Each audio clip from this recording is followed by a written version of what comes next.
All right, here's a little exercise in material spirituality for all you would-be gurus, all right?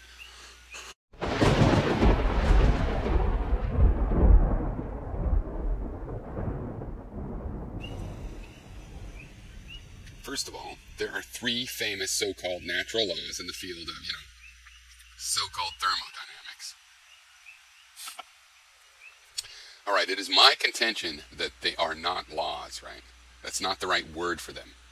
Laws are human things that are actually meant to stop people from doing things that they actually do. So they're not inviolate. They're always band-aids on something that is violated. That just doesn't naturally happen. There's not a law that there should be, oxygen to breathe. There just is oxygen. The laws are for things that aren't just being on their own, right? Ideally. All right, so let's call it a pattern. Let's call them patterns. So more on that later. But right now, let's talk about the three patterns of thermodynamics, right? So this is what people call laws, but they're patterns. Okay, the first pattern. The increase in internal energy of a closed system is equal to the difference of the heat supplied to the system and the work done by it, right? Okay, in another video I'll go through the history, which will help explain some of what I say here. But basically, they came up with the second pattern first. But this is a statement of the basically conservation of energy and the fact that you can turn heat into work, right? And you couldn't stop it from happening, basically. You couldn't stop from heat and work changing into each other. The point would be then that the amount of heat, and then heat disappears and you get work, or you do work and heat appears, it has to be conserved. So you have delta U. The delta U is the change in the internal energy. Delta Q is the heat change in the system. And the work is the work change, the work done, right?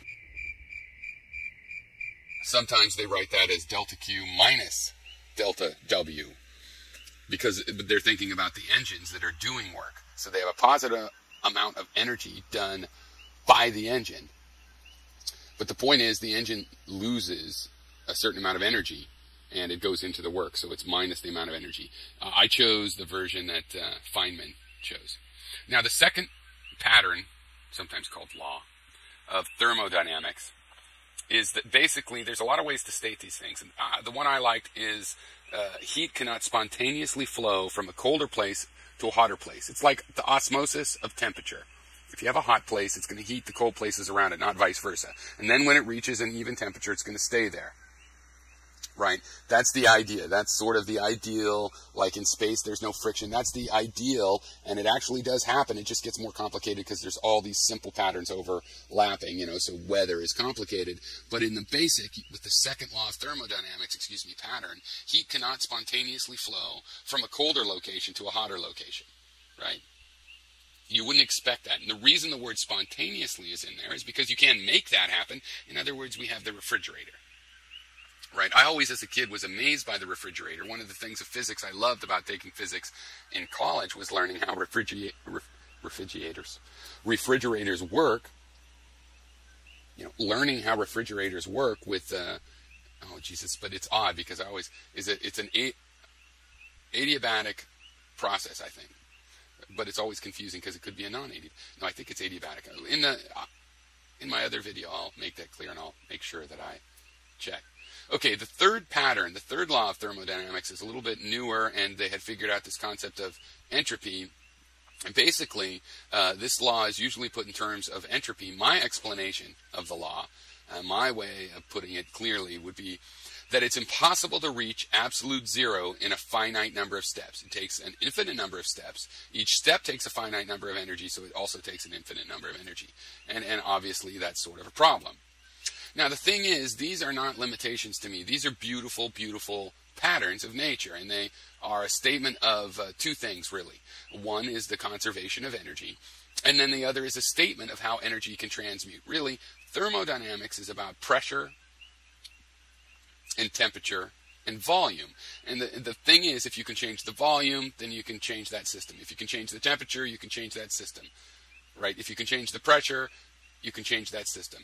And this is basically an element of science going on in the 1600s that in the industrial age, in the late 1700s or 1800s, really, it got steam, pun intended, and or whatever that would be called.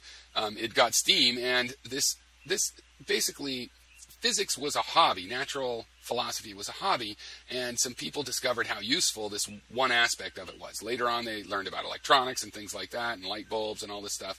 But the thermodynamics is the fact that you can have things like pistons and stuff, right? If you can change the pressure with a piston, then you'll affect,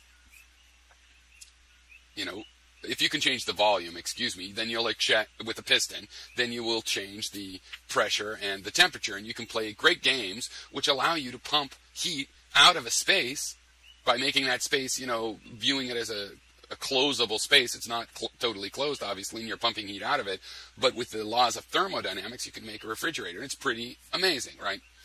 I'm planning to move somewhere where it's colder outside in winter than it is in my refrigerator, so anyway. So I put my food in a refrigerator. So what are you asking me? That's what I'm wondering. What are you asking? What am I supposed to believe, I think this cycle is a beautiful cycle, right? I think this is a spiritual thing. Now, what is a spiritual thing is anything that I feel a sense of awe, sort of, when I'm experiencing it. And I look at my spiritual experiences just as when I say, well, my feeling of lust and attraction for the opposite sex, I would look at, well, when does that happen and what are they all like? Now, the fact that there's a cycle and you can build a refrigerator, to me, is beautiful, and I have that feeling about it. All right, now in the next video, I will talk about the history of thermodynamics and why it's cool. I mean, people looked into it just because it was fun for them for a good 200 years before people exploited it for technology. So I think a lot of you spiritual guru types don't understand the spiritual side of thermodynamics, and you only understand the post-1800s industrial revolution, child labor aspect of it. All right, cheers.